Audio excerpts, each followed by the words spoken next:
Greetings from Washington, D.C. This is Peter Thomas, the General Counsel of NAAOP.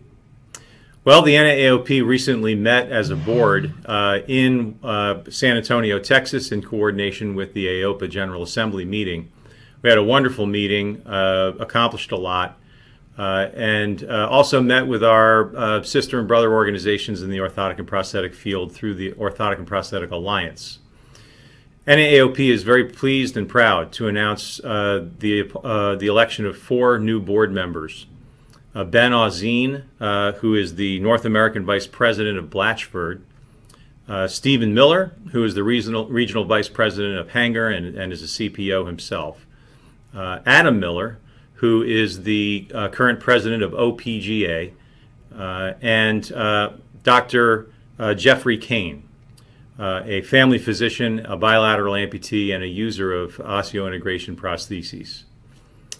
I want to mention a special note that Adam Miller comes to us and fills a board position that was bittersweet in the sense that Todd Egan, who formerly was the treasurer and secretary of NAAOP, passed away in June.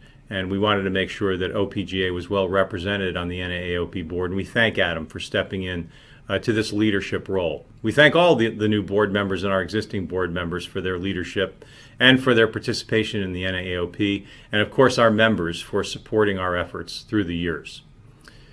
We come to the point in the congressional calendar where right now the Congress is out of session. They are campaigning in their respective states and districts, gearing up for the November 8th election. This will be an important midterm election. The House may or may not change hands and be controlled by Republicans. At least that's where the odds are, although there are some changing polls and some interesting developments in terms of Democratic strength in certain areas that just several months ago were not really showing up in the polling data. In the Senate, it's extraordinarily close. It's a 50-50 Senate. So all the Republicans need to do is capture really one net seat, and they would take over control of the Senate. Normally, in most midterm elections, the president's, the opposite party of the president sitting in the Oval Office usually gains seats. We'll have to see whether this midterm election is consistent with that historical trend or bucks that historical trend. Either way, we expect a pretty robust lame duck congressional session where Congress will have to readdress the current continuing resolution that is keeping the federal government open. December 16th is the new deadline, and Congress will have to pass some kind of omnibus spending bill to keep the lights on, so to speak, for the remainder of the fiscal year through September 30 of 2023. They have the option of passing a continuing resolution that would last another few months and kick the can down the road, but we expect an omnibus spending bill in December, and with that comes an opportunity to attach other types of legislation to that bill. It's a massive spending bill, but it does become a legislative vehicle for tacking on other priorities.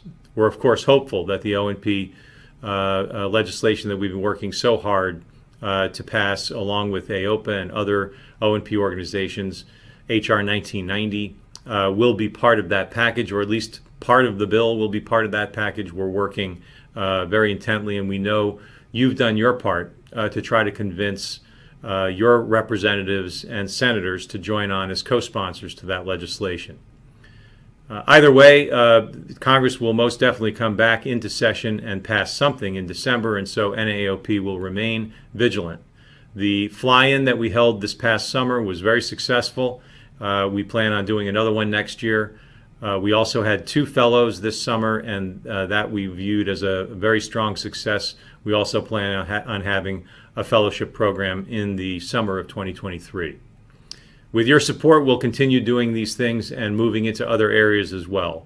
Just as a quick preview, we are working with some of our sister organizations on a new initiative to try to expand the definition of medical necessity of prosthetic care, orthotic care, in the states through the parity legislation and trying to get really a reinterpretation of what's considered medically necessary, especially for children and young adults.